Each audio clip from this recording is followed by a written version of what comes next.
Namaste everyone. Every year, October 10th is witnessed as World Mental Health Day.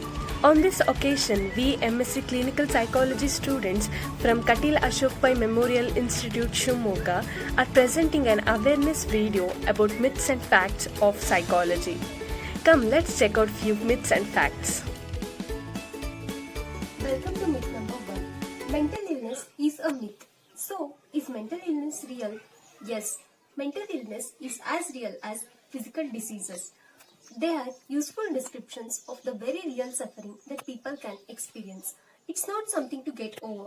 1 in 4 people will develop a mental illness in their lifetime. There is a need to understand that mental illness isn't a weakness or a character flaw.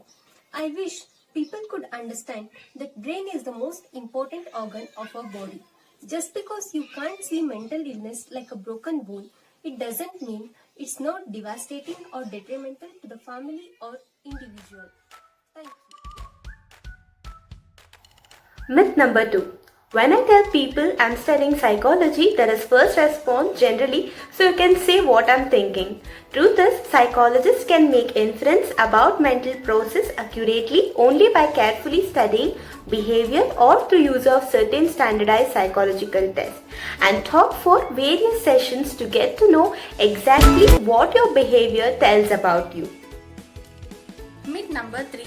Most people believe that psychology is just about common sense, but unfortunately it is not that. The most important difference between psychology and common sense is that psychology uses systematic and objective methods of observation and experimentation. It also allows us to predict human behavior. On the other hand, common sense is usually played out in proverbs or short phrases, most of which are contradictory to each another and acquired through no specialist education. Myth number 4. Therapy is just talking. Most of the people believe that therapy is just talking. No, it's not.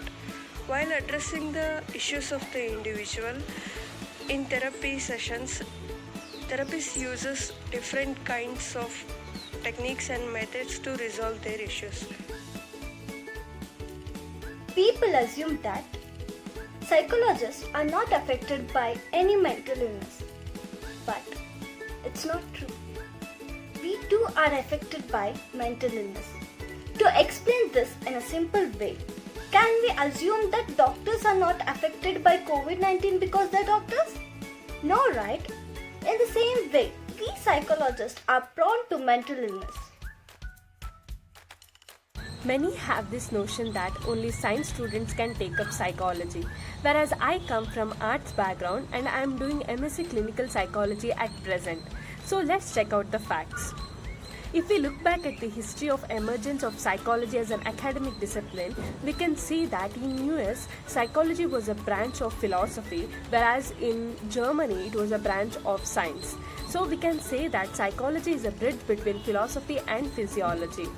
At present in India, we have both BA and BSc in psychology.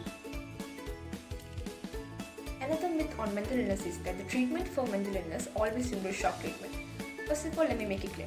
It's not shock treatment. It's now called electroconvulsive therapy, which is primarily used for patients who do not respond to other kinds of treatments. The treatment for mental illness include psychotherapy, medication, hospitalization or essential treatment program, support groups, etc. So ECT is the last resort for patients who haven't had success with drug therapies or have a life-threatening psychiatric condition or are suffering from catatonic state.